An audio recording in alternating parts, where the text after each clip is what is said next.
Oh, thank you. That they are always going to have you there, that you are never going to leave their side. It doesn't matter what grade level they go into. It doesn't matter what situations they go into at home. They need to know that you're always going to be there. You're not going to move until you see them succeed on that really, really hard math problem. Or they're going to know that if they need a book because they just didn't pick it up at orientation, that like you're going to find a way to get that book to them.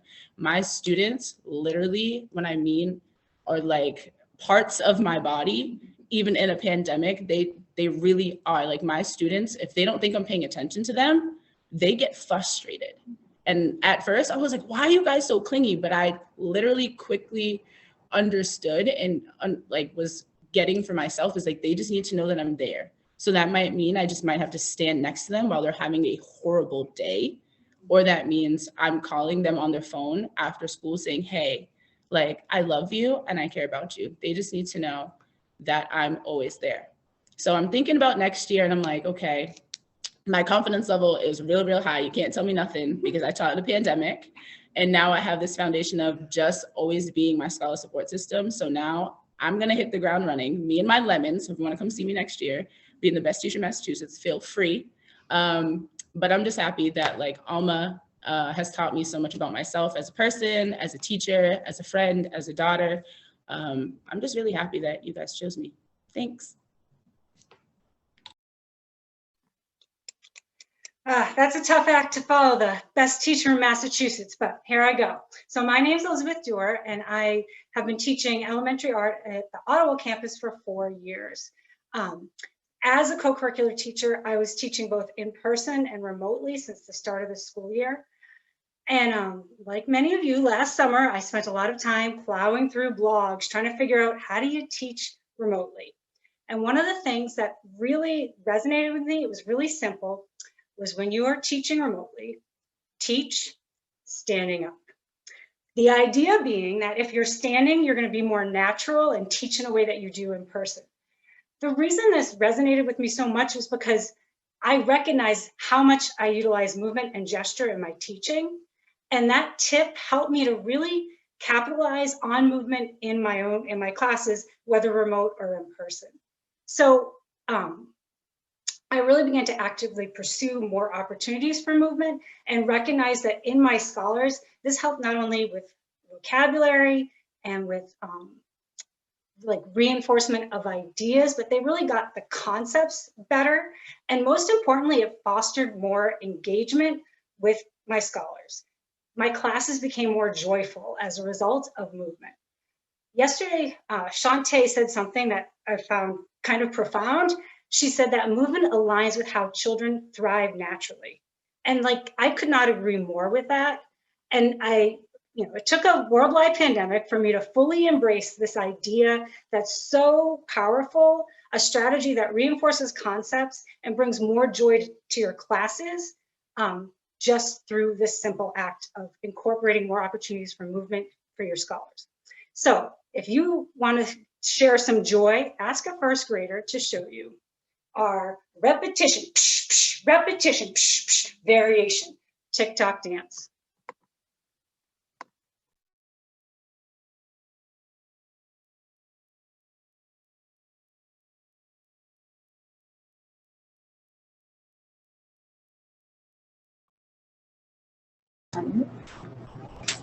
Hello, everyone.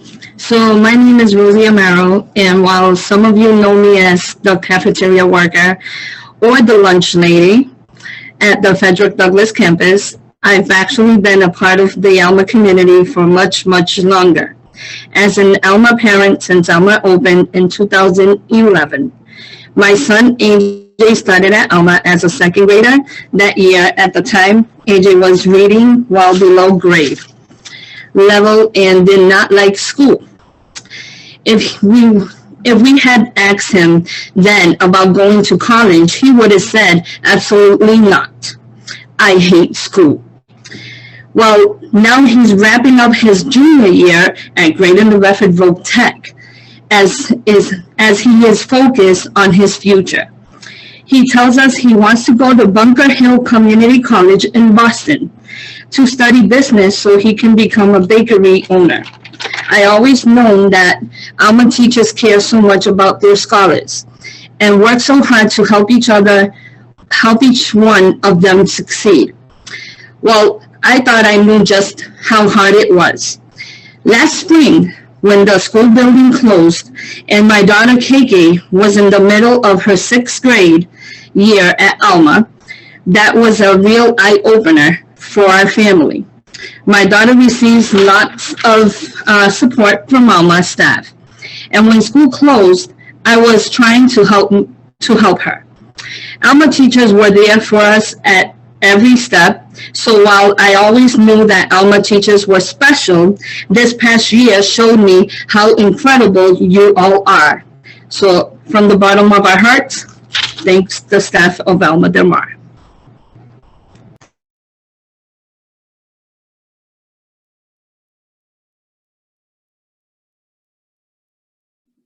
All right, good morning, folks. I'm Ned Carson, 6th grade ELA teacher here at Douglas with all my Douglas Middle School friends.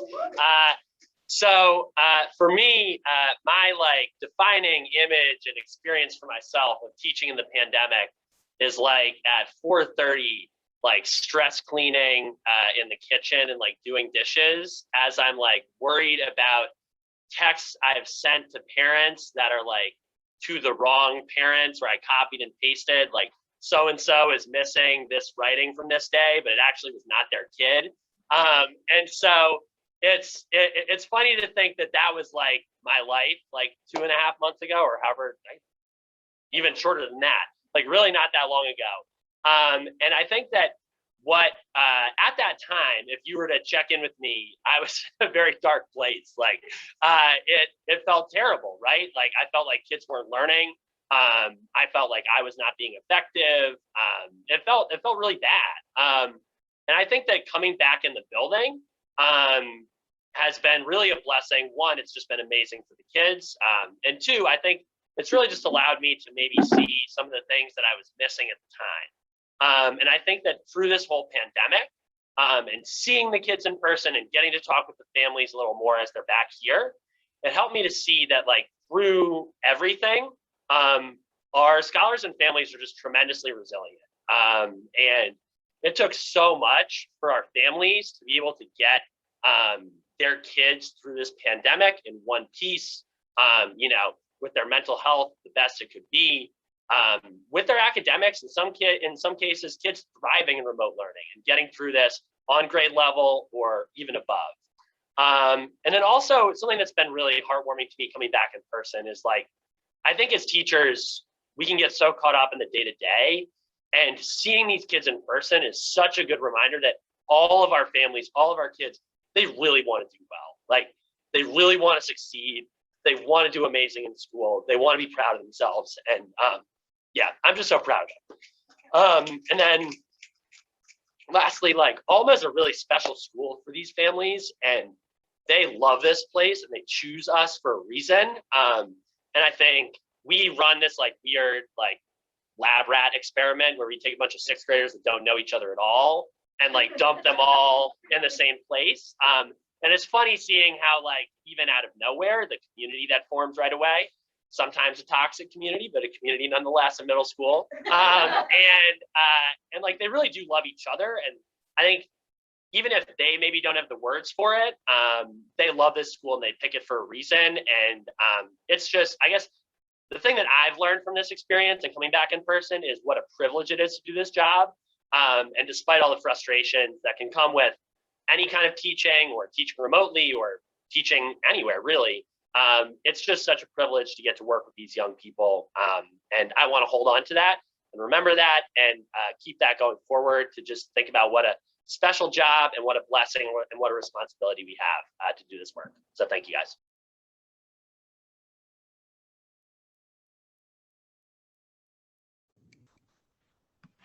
Hi, I'm Caitlyn. This is my 2nd year as the lead teacher of the sub-separate classroom. Hey guys, I'm Allie, and I was Caitlyn's fellow for quite a while. We have been in person since day 1, And I guess this is a question for all of you. How many of you felt uncomfortable a year ago with the unknown? I know I did. And just like many of you did, Caitlyn and I had to not only introduce ourselves to one another and our scholars, but we also had to navigate all of the like COVID protocols, all the don'ts and do's. And this ultimately led to like a fast track relationship between her and I. And we both had to realize like, this is it. We are the only two people that are in charge of our scholars' safety, their health, and their learning, right? Through all of the training and hand washing, mask adjustments, and difficult conversations, the one thing this year truly allowed us to understand is the critical role educators play right here in the community we teach in. Everything we are doing in all that we are from our work, both in and out of the walls of our classrooms, is building a better community.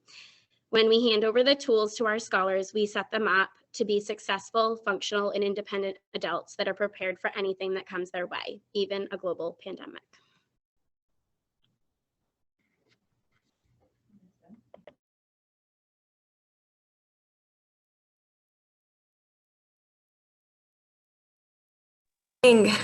For those of you who may not know me, my name is Alyssa Cintron, and I am the Associate Dean of Culture at the Ottawa campus.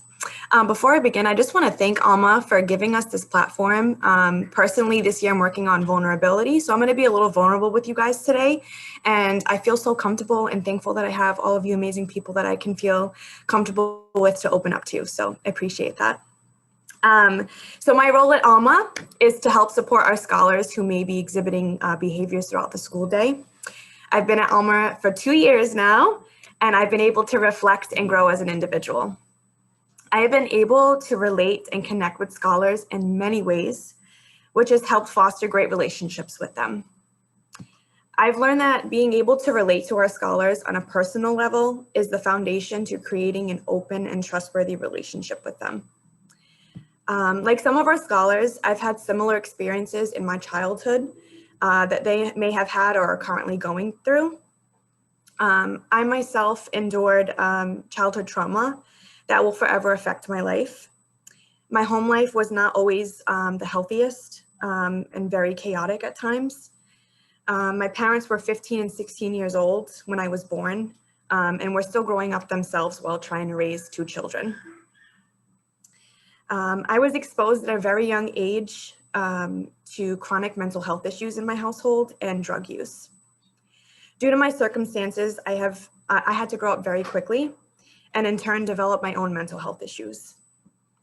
With that being said, all of these experiences, although tragic, have molded me to be the adult I am today and helped tremendously when working with our scholars.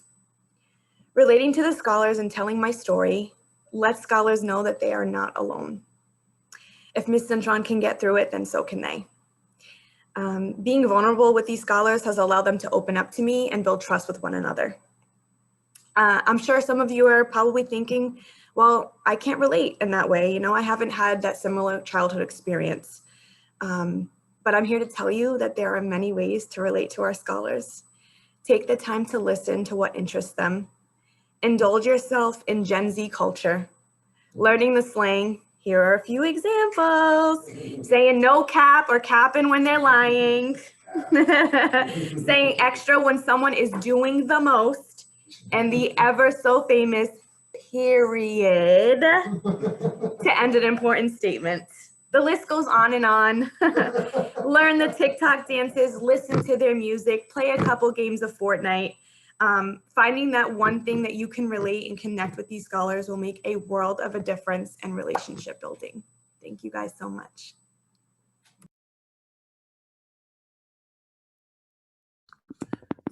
Boy, is that a tough act to follow after all of these amazing shares. Really, I just want to give some recognition to everybody who's gone before me and just another snap for everyone who's shared. For those of you who do not know me, I am Curt Santos. I am the 8th grade English teacher here at Ottawa. It is my 6th year of education and my first year as an English teacher. I've been born and raised here in New Bedford, lived in the South End to now living in the West End for most of my life. And I am very much the epitome of what it is to be a New Bedford kid. I have so many experiences that really help me relate to our children, and building relationships is really where I found my success. But somebody asked me the other day specifically, what makes your school great? What is something that really stands out to you in your 6-year teaching? And the most important thing to me, and how I responded to my companion there, was it's the community, it's our culture, it's the energy that you feel when you used to log into crew at the Zoom call when you're being gray screened by like half of your kids. It's the time where you are logging in for your O3s, cautiously seeing like, oh, did I do what I needed to do this week? You know, how did my classroom go? It's the energy you feel when you're walking in the building on a Monday morning, excited for what you're going to get this week. The energy is infectious, truly infectious. And it makes you want to be the best you can be for your kids every single day. And the community that we have here is special. We are a family. We work together to build this community up. And every single day, it's just positivity. And I've never worked in a building where you can feel the energy from the moment you walk in those doors to the minute you logged into that Zoom call. Zoom was difficult for all of us, but the relationships that we built this year, especially for myself being a first-year teacher, coming into a very established team, dealing with some very, very challenging students in the beginning of the year, it's been something that I tell them will be a memory I will always have and always cherish. They will be my first graduating class and a memory that will always live with me for as long as I live. And all I have to thank for that is specifically my team, all these people on this call today, and specifically the culture that we embody here at Alma. And I look forward to seeing off our scholars to the next leg of their journey, but specifically being here for the next round to help them on their next journey in life. And I thank you guys all for sharing. All right, show some love.